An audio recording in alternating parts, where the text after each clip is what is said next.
All right.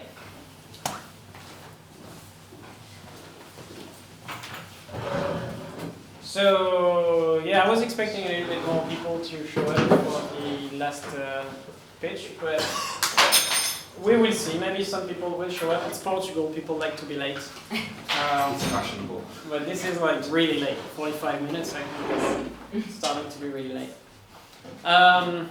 Yeah, fashionable, you think here? Oh, I never get used to it.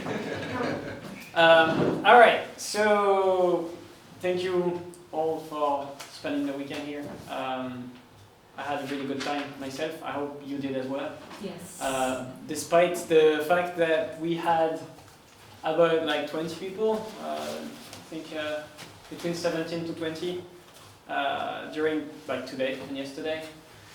I don't know why we lost many people in the first on the first night, but I'm kind of disappointed about that, but I don't know why. So if somebody knows, please let me know. So yeah, I hope you had fun. I hope the food was okay as well. Yes. Very good. I did my best. What are we gonna do now? Okay, so first, again, thank you to all the sponsors, because without them, there wouldn't be events like these. And that's valid for all kind of events, right? Hackathons, of course, but also conferences and some meetups and stuff like that. Community work, in my opinion, is important, especially in our space where you don't.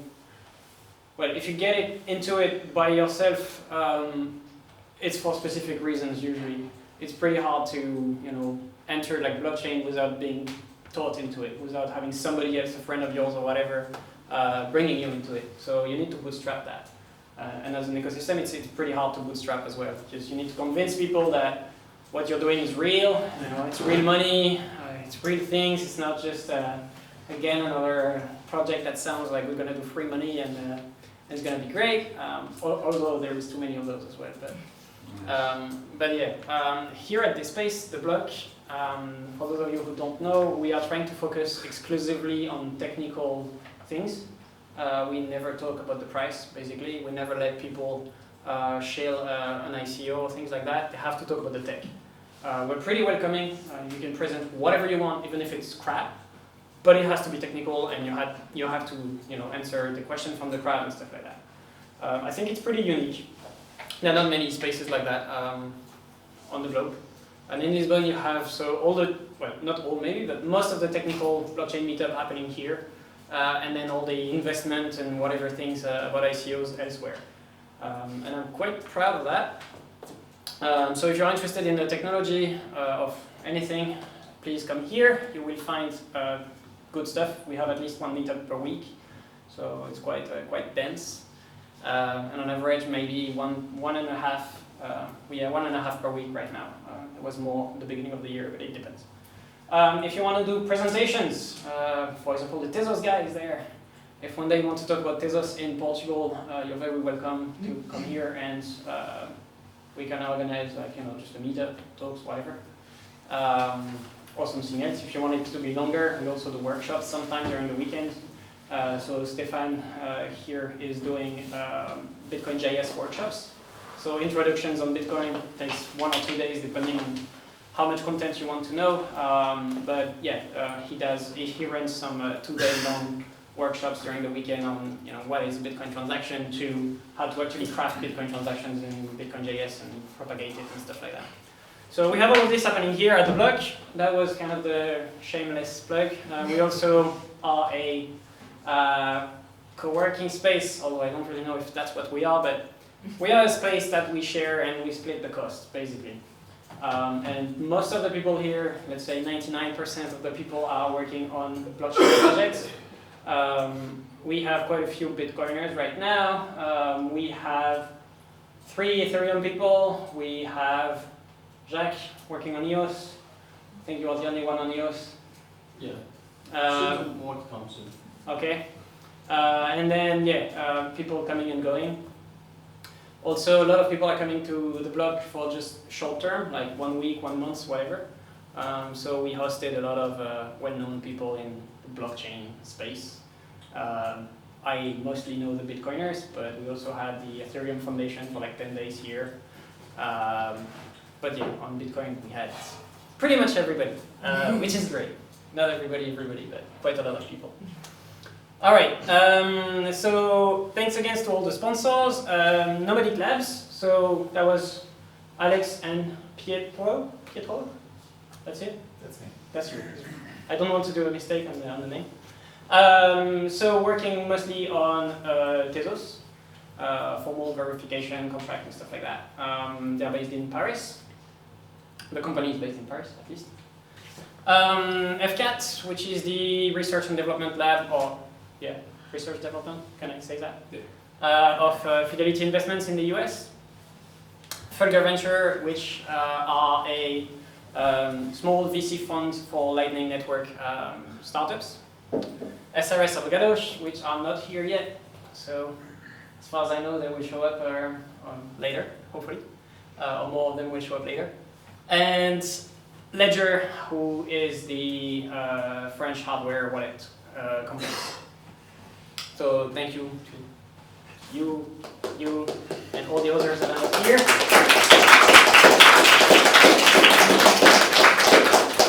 And now, with no further ado, we can do the pitch/demo. It's going to be quite unstructured because I think different people have different type of products and things to show. So we can start with the ones who want to project something here. I think you guys don't, right? Okay. Who wants to start? You want to? Great. Do you have HDMI? Yes. Ready. Perfect. Thank you.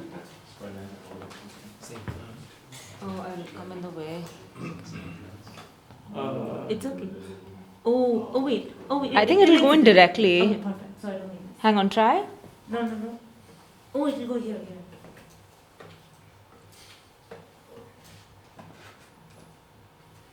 Yeah. That's the first time I see an Apple computer where you don't need a laptop.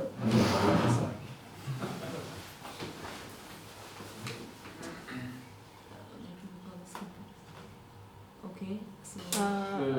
Deny, I guess. Deny, yeah. Okay. Sure. Microsoft trying to spy. Okay. Okay. Good evening, everybody. Thank you for joining us today. My name is Surbhi, And I'm Sugandh. and we are Block Knight. Your knight in a shining armor. Block Knight is a blockchain-powered ticketing platform that allows users to decide how the money from their tickets is going to be distributed amongst the artist, the venue provider, and the event managers. What does this mean? As a person going in and paying the money for any event, I can decide at the gate that I want to split X amount of money for the musician, X amount of money for the venue, the restaurant, and the remaining for the person who's organizing it. With a user-centric approach, we are actually empowering the people to be in control of their nightlife experience. This is a one-of-a-kind, open, flexible platform, and we really see a huge potential for this. But you might ask why, because it's a little strange, it's not really mainstream, it's very specific industry. Well, it's a really big industry. By 2025, it's deemed to be the market cap of about $70 billion. So there's definitely huge potential. But in the status quo, the bigger problem is it's monopolized by players who are more dominant, say bigger event managing companies or artists. So the smaller musicians or smaller players who are trying to make their mark really struggle, because they are at the mercy of these event managers who give them a very small cut of the profits. Yes. And assign them a very unfair amount. So for somebody who's just starting off, they really don't have much money to make. But when we give them this platform, they can actually allow people to come in and reward them individually for their efforts. And so, how is it going to work? We leverage the power of Tezos to build Block Knight. Now, you might ask, why Tezos? For us, there are two main key components that differentiate this blockchain platform from those that are existing in the market. Firstly, the on-chain governance model, right? So it's a self-growing, upgrading platform which provides for the ability for all the stakeholders that are involved in the process to agree through a strategic and structured process on improvements that are going to be made to the protocol. Now that's really key because it's unlike any other platform that's currently here. And secondly, because of the formal verification process that is provided by the native smart contract language of Michelson, which is again unlike something that's provided by Ethereum, for example. Now from a developer standpoint, this is really key because it provides for that transparency at the granular level from the very beginning, right from when I'm coding my smart contract, when I see the mathematical proof happening, and that really lends itself to the trust that our platform is going to be projecting onto its users. And so Tezos comes into the picture here. So now time for demo. So we have something pre-recorded as well, but I'll show you what the UI looks like. It's very simple and intuitive. So the user logs into our platform, and with a simple vote click, you can decide first you have to enter the event index, which is the event ID. So each is, say for example, we enter 5. The event on Saturday is assigned number 5. Now I want to give 40% of my ticket price to the artist. I want to give 30 to the venue holder and 30 to the organizer, and then submit. Now it's also available, the final hashes, you can see it's very transparent and open to show you that actually the transaction happened and it was transferred from the user wallet to the final wallets of the artist, venue holder and the organizer in the proportion that you specified. But what's really happening in the back end, so that's what we want to show here. Oh wait. Oops.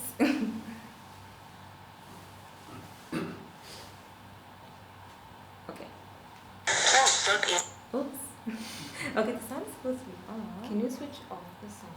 It shows. Wait, is your sound on? That's what it's supposed to be. Yeah, it can come through there. Uh-oh. Can you switch it off? I can try. Yes. Okay. Because it's a bit. Yes. I can. Perfect. Great. Perfect. Okay. So we start by compiling the smart contract, and the second function is just to make it compatible with Linux. And then what we're doing is we're going to be originating the contract, that is which is going to be putting it onto the blockchain. So there are a few input parameters here that we need to understand. The first, number 5, is the event index. So that, as we saw before, it was number 5. It can be any unique index for that specific event. The second value, 100, is the maximum capacity of the venue. So for this given venue, only 100 people are allowed to buy the tickets.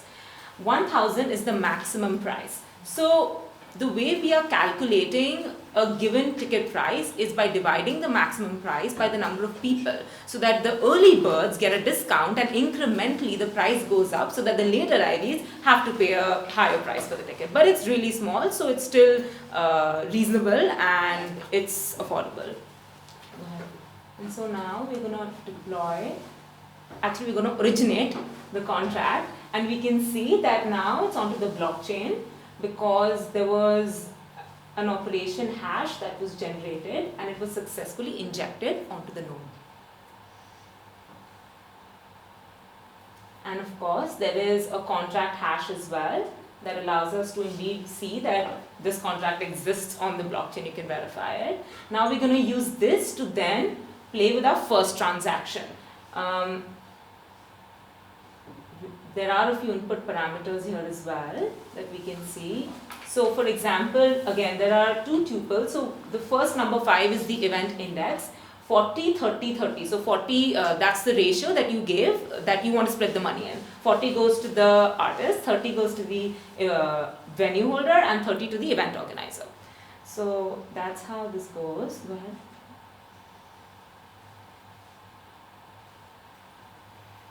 And now we can see that the node was bootstrapped, and all the information regarding gas, storage, variables, the hashes, the wallet addresses, it's all given. But specifically I want to draw your attention to the thing that really matters, that whether the amount did did it actually end up going to the wallet addresses of the three people in the proportion that you specified? And we can see indeed it did, because it was in the 40-30-30 proportion that we specified.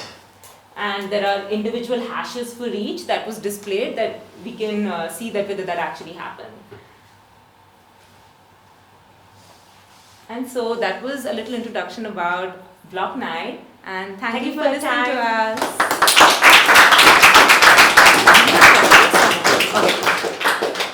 And of course, a special thanks to the amazing people at Fulgur Yes. who worked tirelessly and answered up the same question at least 5 times. And they were really patient in making sure this was successful. And this wouldn't have been possible without them. So a special round of applause for both of them.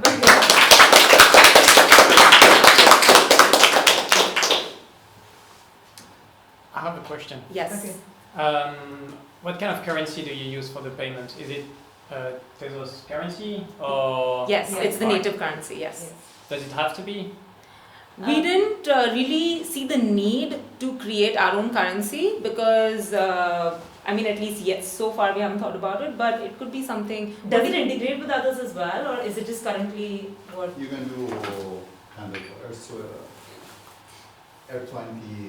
RC20 tokens on top Okay. of Tezos, so in Okay. theory you can use those. Okay. Do you But have atomic swaps with other blockchains? No. Okay.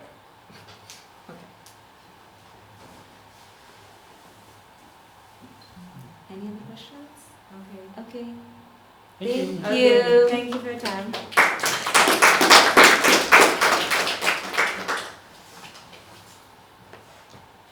Who's next?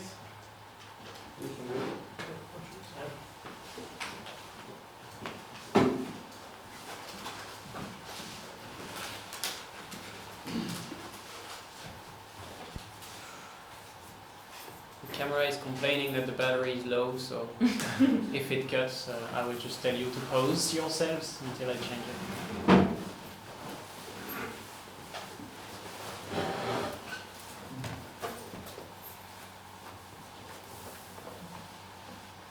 I also plug directly without. Wow! High tech.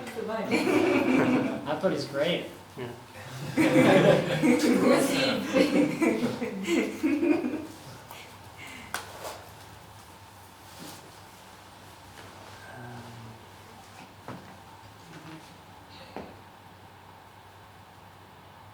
So we first have a presentation with a few slides, and then I will do a demo.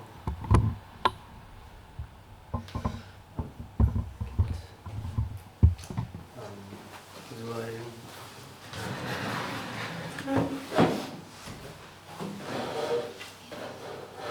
Yeah, it's good. Okay, so our project is called Equilibrium. In short, we wrote a very technical program to balance lightning channels via a Bitcoin construction, which is called submarine swap. So I'll explain more in a bit. So it's all based on the Lightning Network. So how many of you are familiar with the Lightning Network? Yes, pretty much everyone. Yeah. So this is how the Lightning Network looks like. It's pretty much a second layer on top of Bitcoin, and this second on this second layer you can do instant, very fast Bitcoin transactions, and you can settle them later. So, how the Lightning Network works and what is the problem? So, I'm gonna go a little bit technical. I think everyone is going to understand. So, how a Lightning transaction works between Alice and Dave. First of all, can I ask you how many of you know how a Lightning transaction works under the hood? Raise your hands. So, okay, that's 20%. Okay, so I'm gonna do an explanation. So let's say that Alice wants to transfer some Bitcoin to Dave via the Lightning Network. So the basic principle of Lightning is that everybody has a channel. So channels are between Alice and Bob, Bob and Carol, Bob and Dave. So this is a Lightning channel, the blue thing. Once Alice and Bob open a channel, they can transact Bitcoin between them instantly with no fees. Now the problem with this is that it's very limited. So Alice can only transfer to Bob. So you want to extend this concept by adding more participants into the transaction. For example, if Alice wants to transfer to Dave, but Alice does not have a direct channel to Dave, using Lightning's protocol, we can construct a secure transaction to transfer money from Alice to Dave via Bob and Carol. So you can see that we have a path between Alice and Dave and some channels on the Lightning Network. So how a Lightning transaction works. Let's say that Alice wants to pay Dave. So now Dave generates a pre-image R and hashes the pre-image. So how many of you know what's a hash function? Raise your hands. Okay, yeah, that's one-way mathematical function. So if you have an input to the function, it goes through the function, you have an output, and using the output you cannot go back to the input. So Dave performs this one-way function on R and produces H. And gives H, not the R, gives H to Alice. And now Alice explores the Lightning Network and tries to find the path. Once Alice finds a path, she goes to Bob and she tells Bob, if you give me the pre-image R of H, I'm going to give you 0.01 BTC. So now Bob does the same. Bob goes to Carol and says to Carol, hey Carol, if you give me the pre-image of H, I'm going to transfer you 0.01 BTC.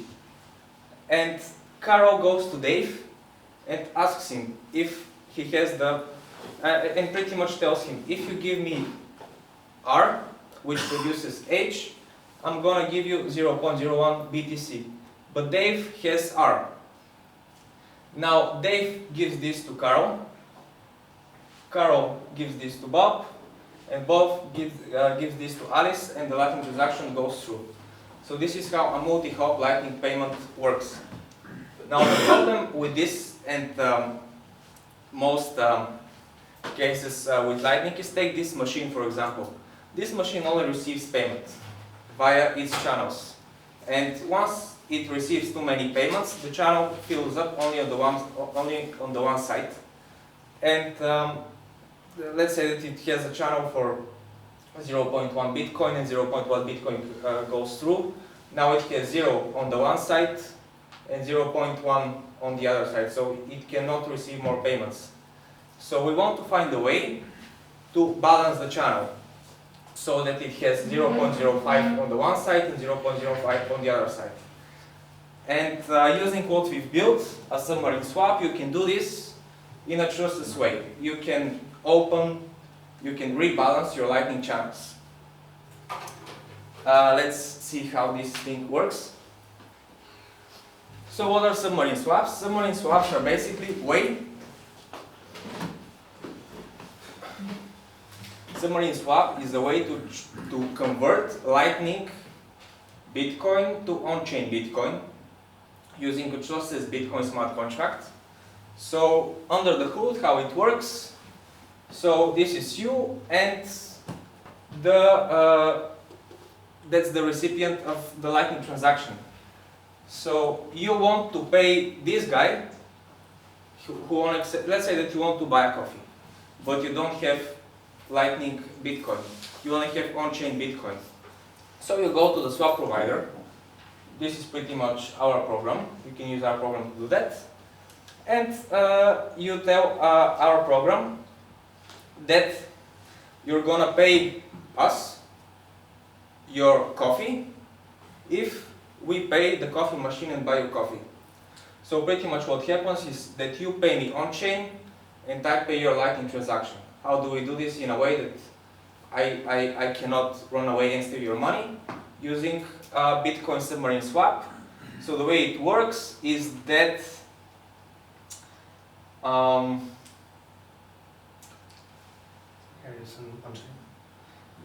let me explain the swap transaction. So pretty much the swap provider, he generates a Bitcoin smart contract which is locked to H. This is the hash of the pre-image of the Lightning transaction, and the contract goes like if you show me R, which produces H, I'm gonna release to the swap provider the Bitcoin for the coffee. If he does not pay in, let's say, 1 day, then I can get my money back. This is how the contract works. And he funds the contract, the swap provider pays the merchant, he gets R by doing the payment, and unlocks the money in the smart contracts. Yes? Yeah. So you said if within like a set period the money is not paid to the merchant, that you get your money back. Yeah. So, but you already got your coffee. So. No, you don't get your coffee. So here's the thing. So you're gonna wait for a day to get your coffee? If he doesn't pay, I mean, Yeah. you can pretty much change it to 1 hour. Yeah. 1 day was just an Okay. example. Okay. Yeah. Okay. Got it. Yeah. Everyone got it? Anyone has any questions on how the swap works? Is there an arbitrator? No, there's no arbitrator. The Bitcoin blockchain is the arbitrator pretty much. It's a Bitcoin smart contract. Alright. So you either make the payment, and so this guy either makes the payment and receives the on-chain Bitcoin from this guy, or he doesn't, and this guy gets his money back. Easy as What that. if the merchant doesn't release the pre-image? There is no way. If he doesn't release the pre-image, he's not going to get the Lightning money. Alright. The output of the Bitcoin transaction is also locked to this condition. So if the output of the Bitcoin transaction is going to be spendable by the swap provider, but the swap provider doesn't know R if it doesn't pay the merchant first. So he can spend only if he knows R. So to get it, it needs to pay first the merchant. Right. Yeah.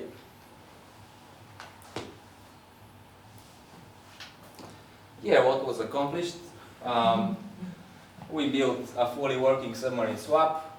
So this swap goes both ways. So you can both like convert on-chain Bitcoin to Lightning Bitcoin, and Lightning Bitcoin to on-chain Bitcoin.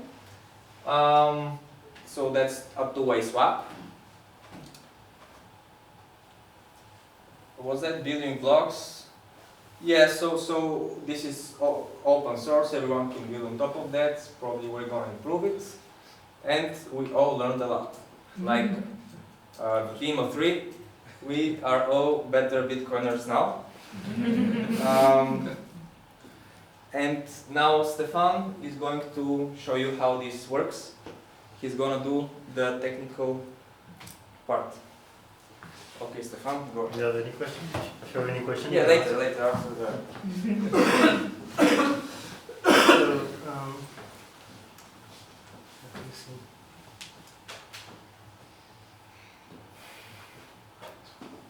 So I will first show you quickly the Bitcoin script with making this submarine swap available, possible. This is the script.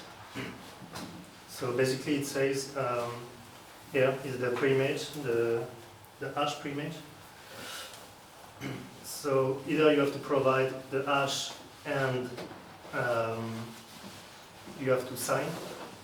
Here is the public key of the user, and the user has to sign. Or the refund case with the else, and just after a time lock and the signature, you can get your money back. Right? So we will execute the off-chain to Off-chain to on-chain. Yeah. On-chain to off-chain. Yeah. So that's the forward swap. Yeah. So on-chain to off-chain. The claim, the not normal claim scenario, the happy case scenario. And I will take instruction. So first, the user has to generate a Lightning invoice. So I have here 2 nodes.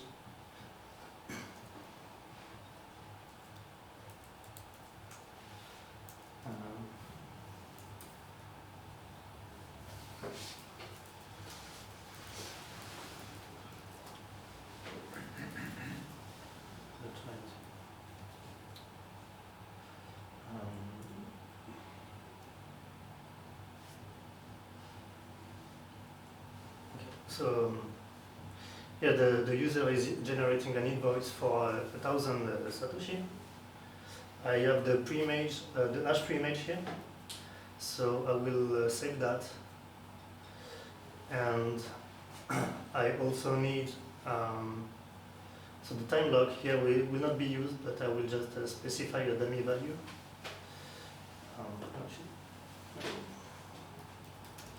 Not the good branch.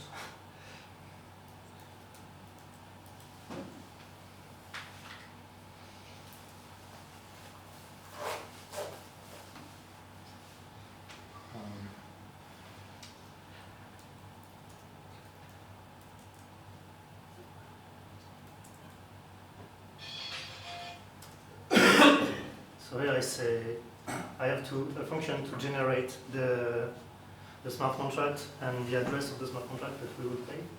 I say this is the first argument is the pre-image hash, and the second argument is the time lock. And yeah, so I have to specify which way. So on-chain to off-chain.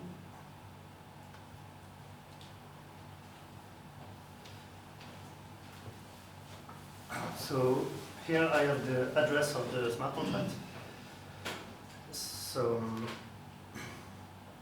the swap provider will, no, the user will pay the address. You say this amount of Bitcoin.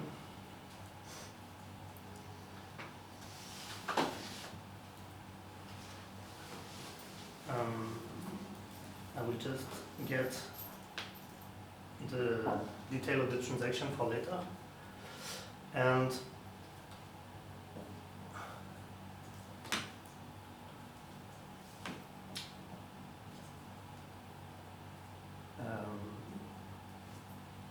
the swap provider will pay the invoice.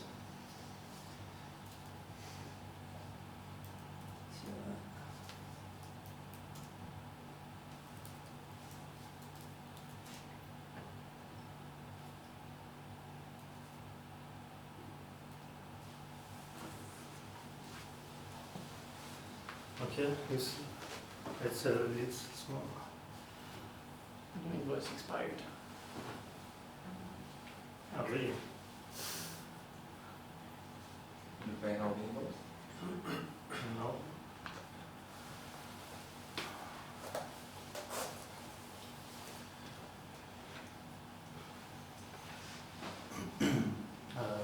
Oh yes, it was not correct.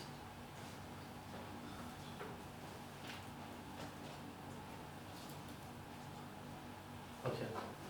So now we have both transactions. We made a transaction on-chain and a transaction off-chain. Stefan, Yes. who's this? Oh, okay. And we can create the spending transaction, the on-chain spending transaction.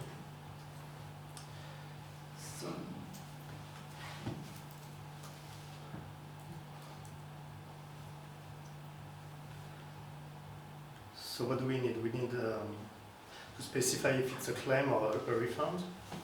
I don't know how to make it bigger, sorry. I don't. It's okay. Yeah. So we have to specify claim or refund, which way we are going. Takes ID and takes output. Say which is the output we are spending. The witness script is this script above. Eventually the time lock and the pre-image.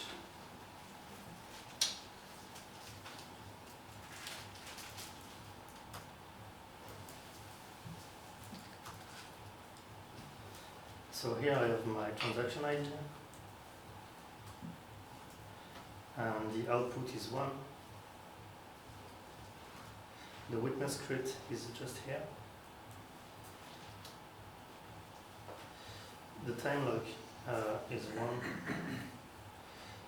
and the pre-image is released by when you pay the invoice. It's here. Yeah, so I have now a valid Bitcoin transaction. The invoice has been paid on the Lightning side. The smart contract has been funded by the user, and now the swap provider can redeem the fund locked in the smart contract. So hopefully this works, and we have a central transaction. Yes, and the transaction goes through.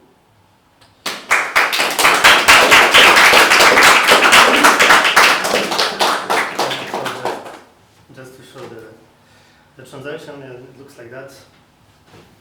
And we have the signature of the swap provider, the pre-image, and the witness script, the swap smart contract. Yeah. Thank you. Any questions?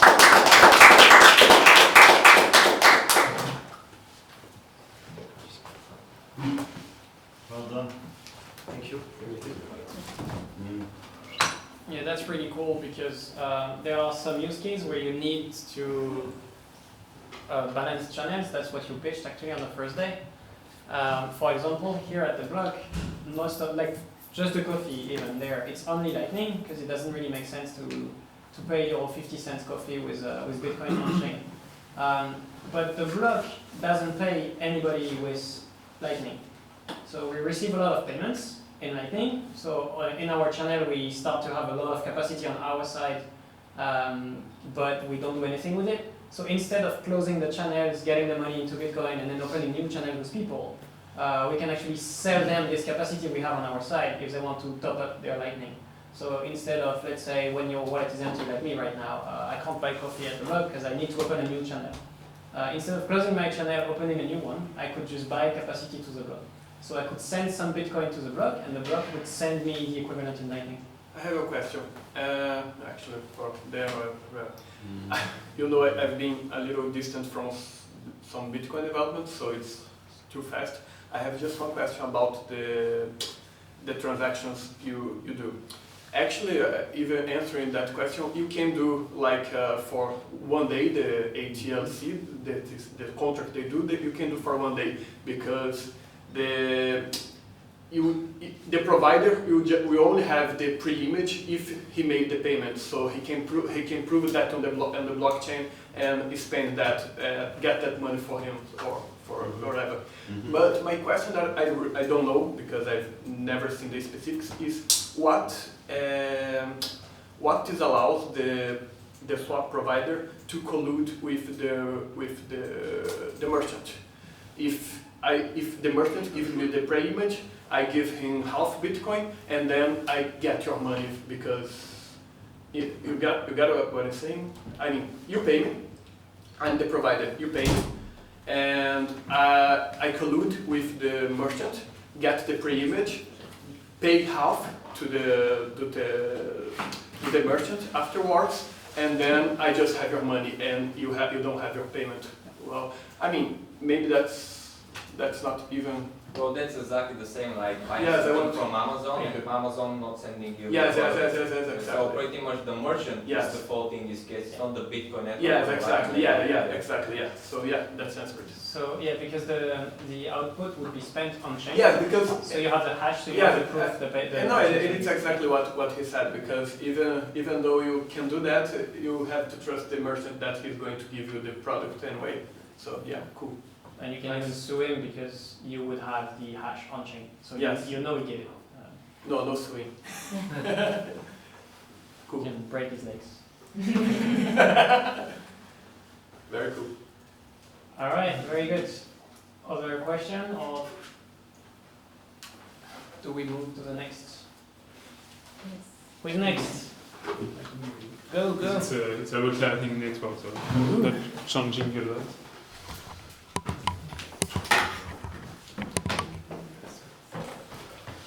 The need the depth of the Technology.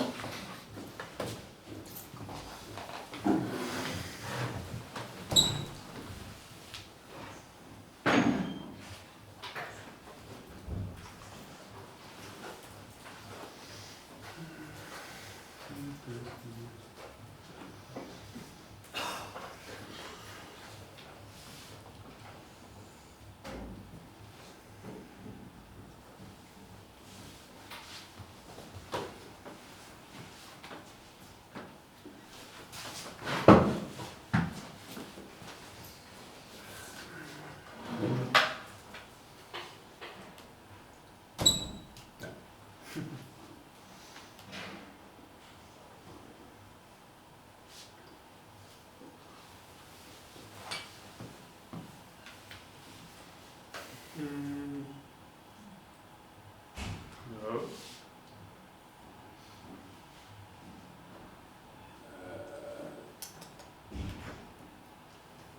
Is it good? Yeah. To see, Yeah. see everything? Okay. Yeah. I wanted to do a project. It was like a meetup.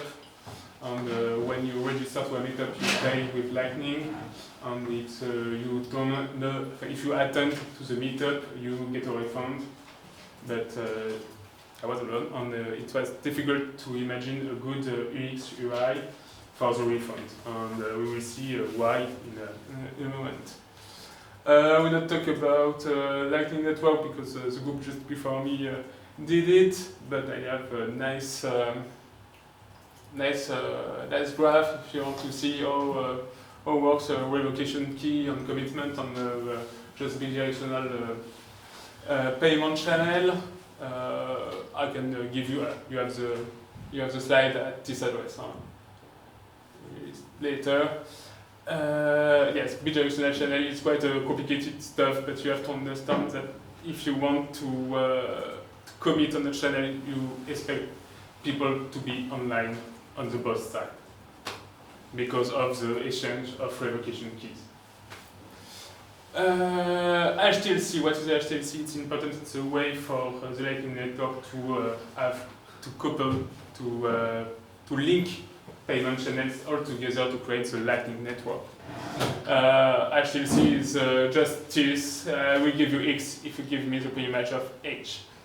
That's it.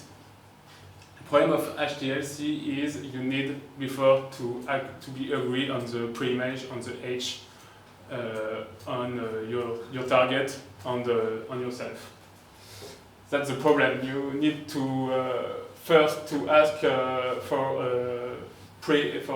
hash of the payment request, and then create a HTLC which will make all the routes to your target. People have to be online, and you have to request the hash. That's the problem of the Lightning Network. It's for the moment it's just a UX UI problem. On the stack of the beacon stack, we are trying to solve it. We have to understand that the first two layers are only focused on security, and that's it. Decentralization and security, event speed is not important at this level.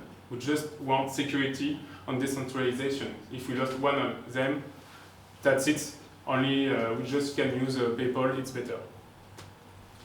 And finally, after the Lightning Network, we start to really work on the UX UI, and it's the layer 3 of labs with merchants, WhatsApp, LNURL, and LSAT. LSAT was just presented by Rosebeef on the Lightning conference in Berlin. LNURL is a new way to make mobile and server discuss between them and be agree quickly on how make, for example, a withdrawal. You have all the spec at this address. It's quite good stuff because there is maybe 3 or 4 wallets which implemented it, and it's ready to fix the UX UI problem of I want a refund.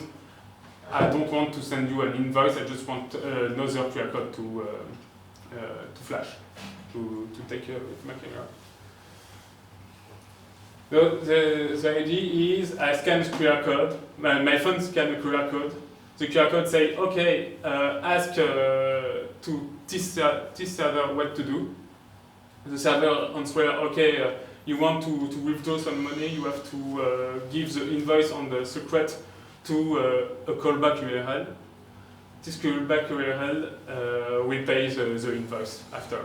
So finally, instead of my phone trying to give an invoice to the server at the first step, it only scans a QR code. If you try the Matt Lightning ATM, you have two solutions. You have one solution is to create an invoice on your mobile and take a picture of it by the ATM. And the second solution is to scan a QR code. And that's it. That's the LNURL specification for withdrawal. And I wanted just to create a faucet. Oula. Okay. I don't know how I can fix this.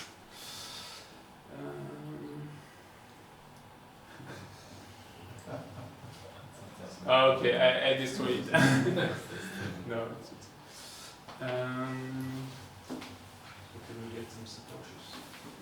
Yes, you can if you have a wallet with LNURL on testnet. Quite complicated. Okay, so you did it on purpose. Good. Okay.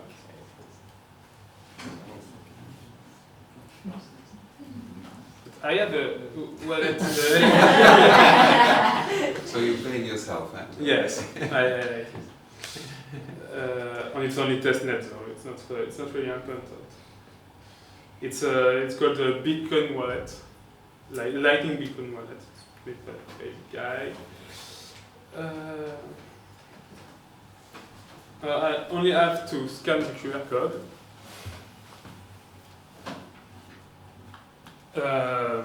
I have between 10 and 1,000 sats to choose. Do you have a number? 1,000. Okay. Okay. Boom, that's it. And I refresh the faucet. Just.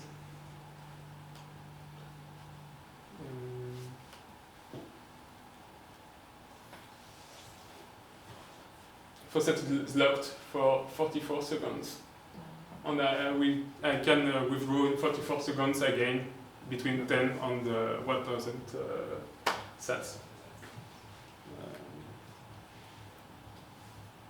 29.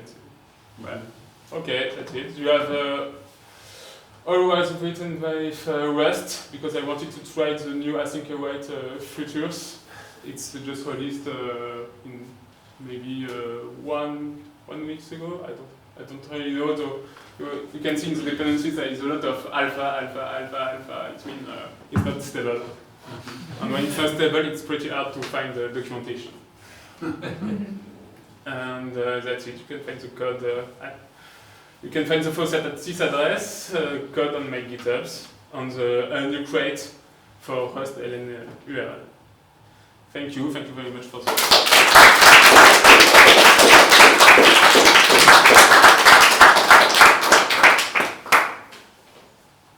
You have questions?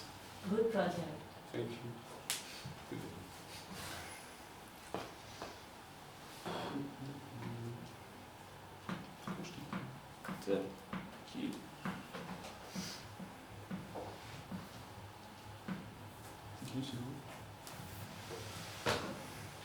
Who's next? You wanna go? Yeah, There you go.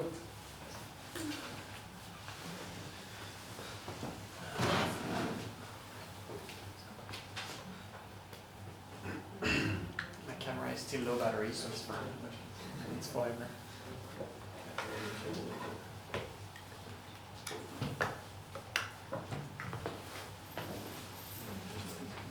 Cool. I'm quite happy.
guys must be wondering where is the presentation. There is no presentation.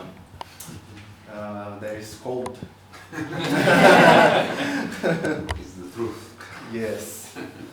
Like lines, show me the code. Okay, guys. The project does involves Hyperledger Fabric, and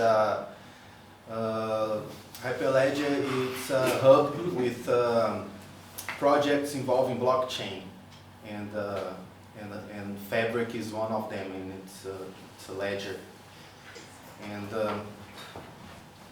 you can create your permission blockchain using Hyperledger Fabric. And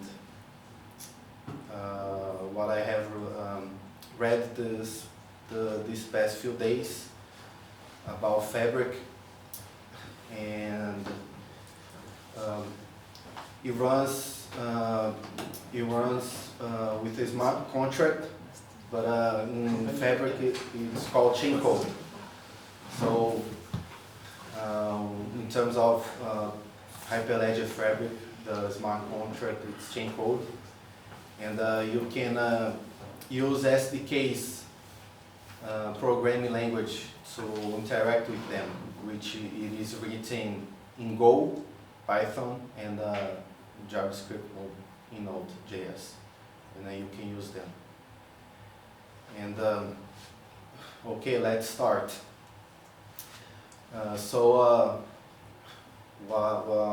What we can do here is we're going to create a user or a company, and then we're going to create a product, and then we're going to sell this product, and it's going to bring out the transaction ID for us.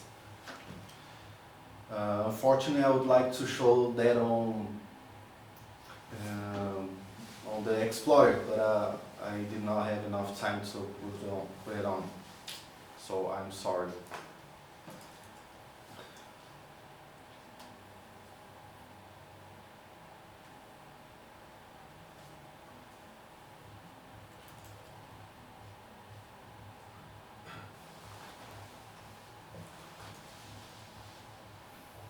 The user is created.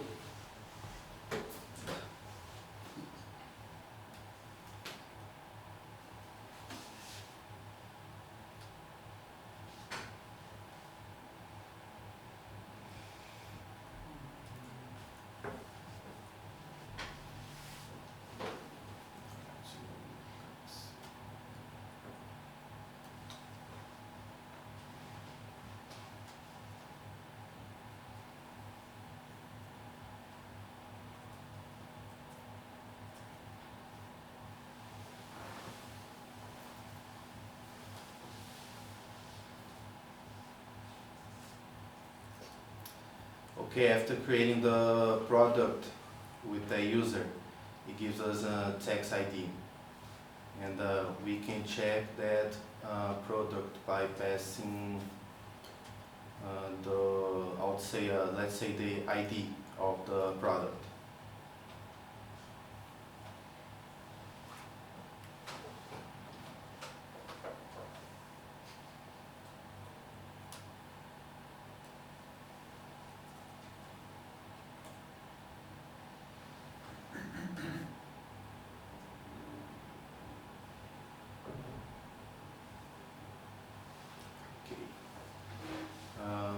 The company owner, and we can change that by setting it, and that's what we are going to do.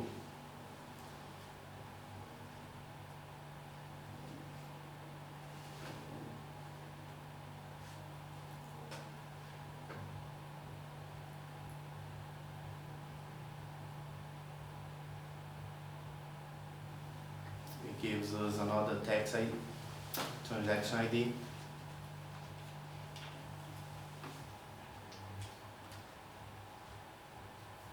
And then we change the owner of the product. So basically, it is that's how it is working. And we can check that on the Explorer, but I do not have the Explorer right now. And I use Node for the APIs. And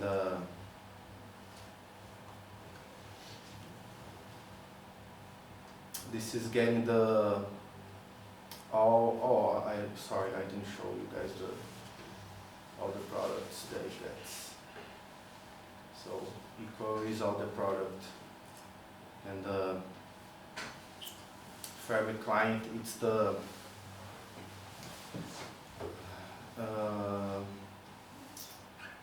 SDK we are using, and we need for the authentication, we do need some configuration files which it gets when you create the user and the admin, and the code it's quite long, and the chain code ID, it is the name of the chain code and the function of it, which is this file right here. So every time we call a function of that chain code, this is what it does.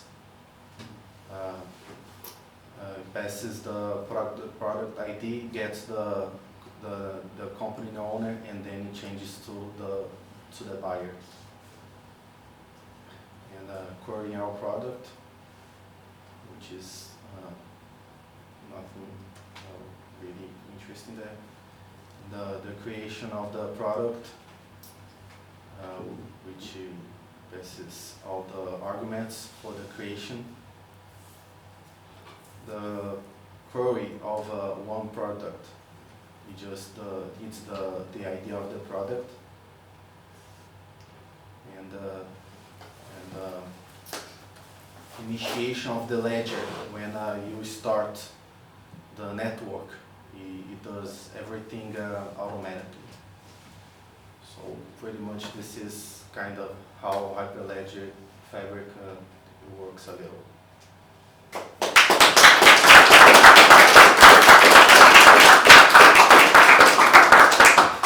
Questions? Maybe a stupid question, but when you record these transactions on a chain, like why would I use this fabric? Like I don't really understand what it provides in terms of value. Okay, the idea is to show it's for the cannabis industry, and to show for the government and organizations that it needs some, let's say, transparency and permission on the application. Well,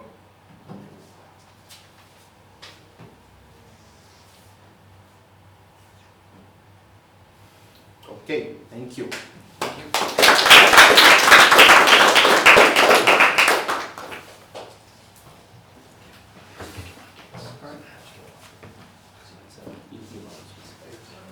Do you want to go?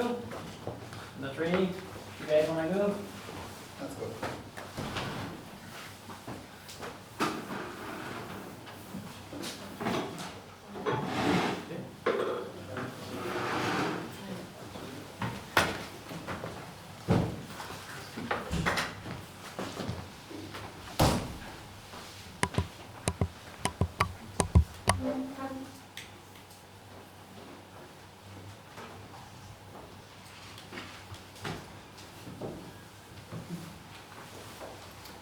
So we work on, basically we spent half of our time learning Ligo. Ligo is an high-level language, high-level programming language on top of Michelson. Michelson is the kind of assembler of Tezos, this is the stack-based language.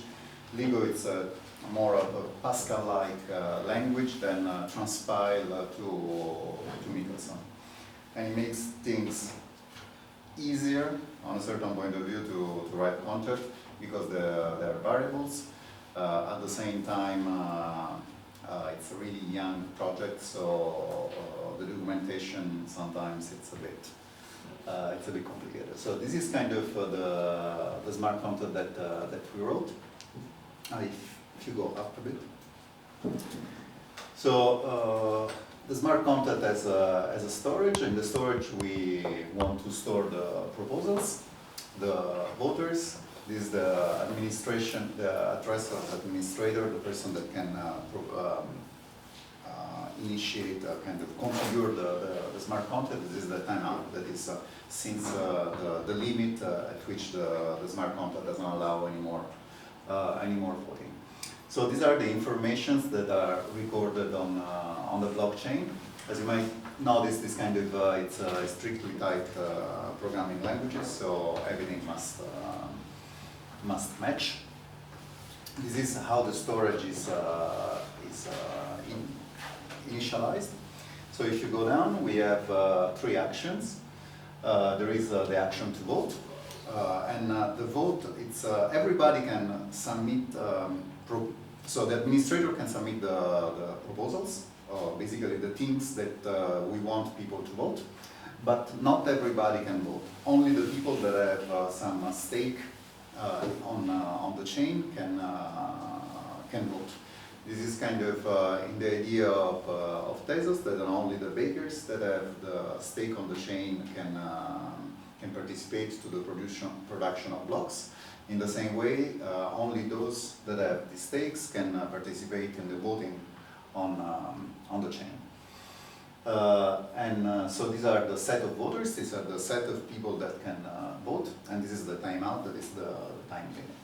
This is the time limit. So we have a vote that is basically a string. We just vote on a hash of a proposal. We have an action that is the initialization of the smart contract, and an action that is basically we pass the control to another address. So if you go down a bit more, in here we initialize the smart contract with the initial storage, and it's basically saying if you have the right to do it, this is the storage. You go down a bit. This is the function that we use for voting. And basically we say, we just look at the vote that the person wants to cast, and if it's something, we update the vote for this proposal +1, and we also set in this map that the sender actually voted for this person, so there cannot be double voting for the same, it cannot be double voting, one person can vote only once. And then if you go down again, this is the kind of body of the smart contract, and this is the only entry point. And this is kind of the main the main function of this program of the smart contract. These are the 3 entry points that we can call. These are the 3 actions, and here is just basically if we can vote, we do this. If we cannot vote, we just give a fail with, and in here we just check if the person that is voting has the right to do it, or if the person that is actually trying to emit the smart contract is the administrator. What this basically does at the end is just record this information on the blockchain, so the vote can be verified. The idea is then to store all the ballots on the blockchain and having a program outside to count the votes. In here it's simply an integer, so I associate for each ballot 1 number. But in another version of this smart contract, the ballot it's just a list of preferences, and then we use some Condorcet method for some kind of proportional ranking on this ballot. So people can indicate that I like this proposal, this proposal, this proposal, can give a small list of preferences and give them all unranked for the others. And there is no point of storing doing the count on chain. We just want to store the results, so we do the counting outside. Everybody can recount the ballots with the same algorithm and verify this is actually well counted.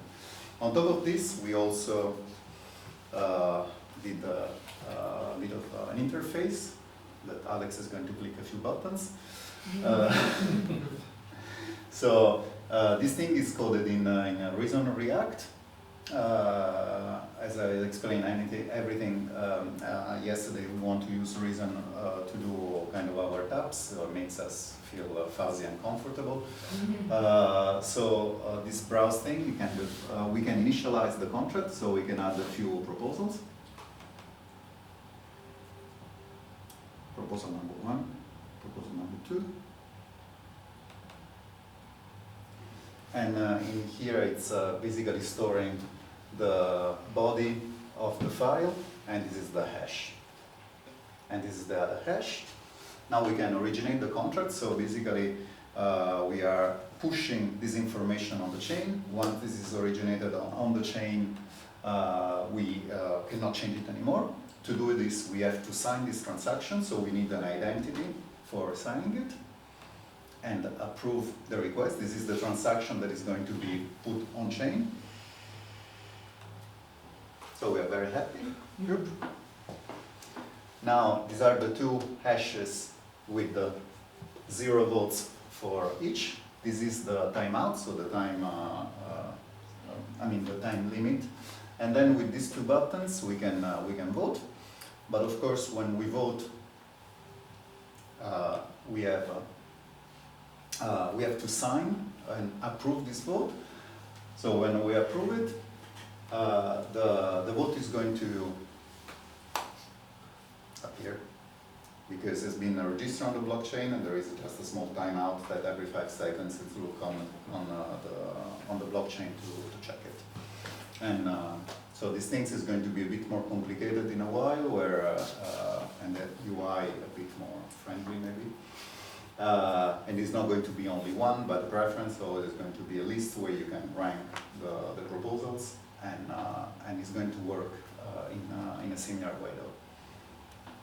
Thank you.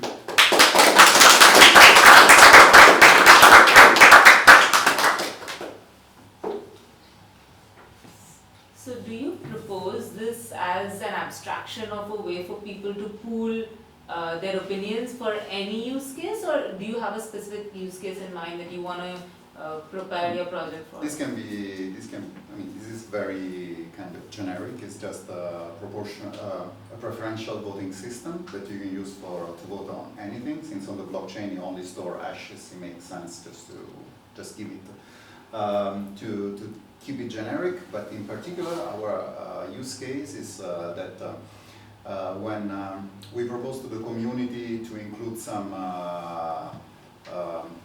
improvement on the protocol, we have some requests for comments, and we want the community to vote on them and to say which one do you prefer.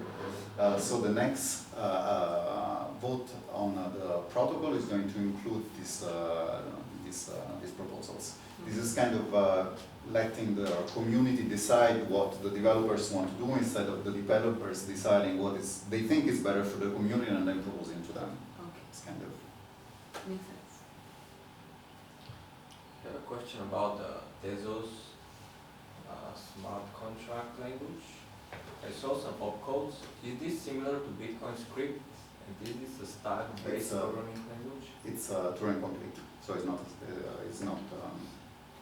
I don't think they are comparable. It's a Bitcoin script is not Turing complete as far as I know. No, I asked if it's a stack-based language. It's a stack-based language. So is it Turing complete?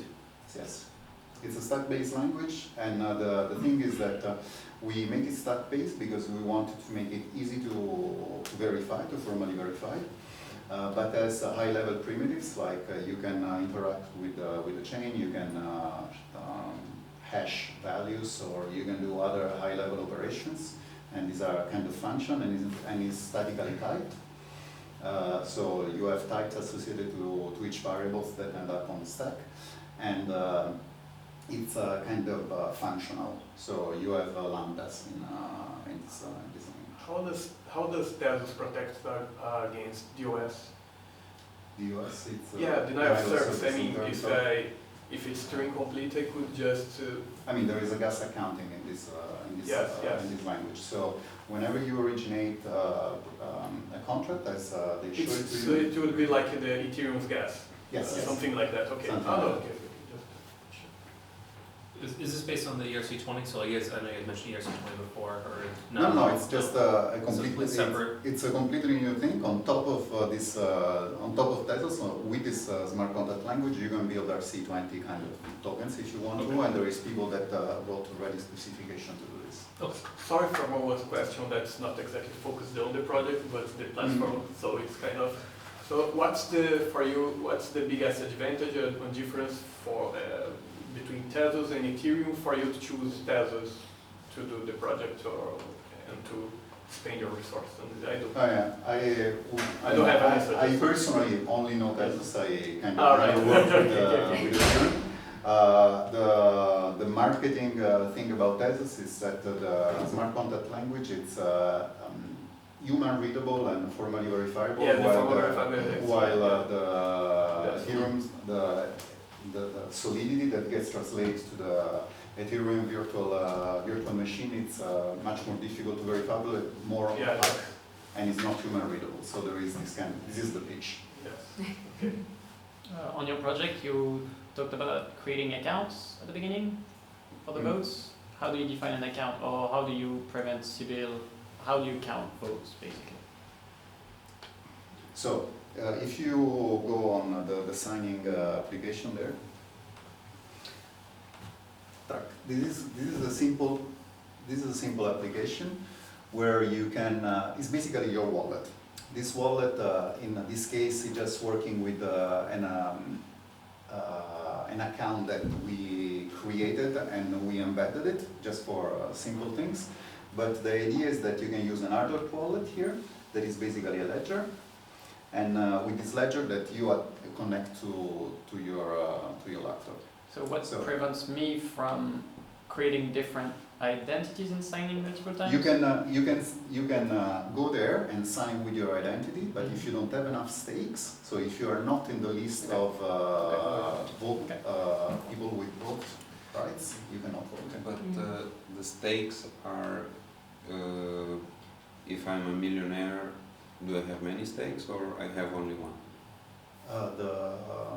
The stake, actually we didn't think about it. Everybody that has at least 8,000 tokens has a stake to votes, but it can be proportional on the number of stakes, like for the baking. Everybody, the baking rights are proportional to the number of stakes, so you get more chances to bake if you have more tokens. For the voting, everybody has just one vote. I mean, in this case. But because we didn't have time to actually think about more complex. But you can actually choose. Yeah, you can choose to have a more proportional thing. Yeah, that's. I mean, for this application, we just took a list of tokens of people that can vote, Bakers, yeah. and we did. You just cannot use that for a democratic vote or on political stuff, right? I mean, in here, in this application in particular, we just wanted to have this idea that it's only a restricted number of people that can vote, and so we put it a list, but it can be extended to make it more complicated, of course. Yeah, but about the democratic stuff, is maybe not the use case. I'm asking this just because I have a proof of my vote, right? I mean, this is this kind of voting system doesn't hold any of the democratic voting system. No, like it's not secret. I mean, it's not revocable for sure, but you can coerce people to vote, and it's not secret. And at the same time, people can verify that the votes were correctly counted. So yes, I mean, so nice question. Thank you.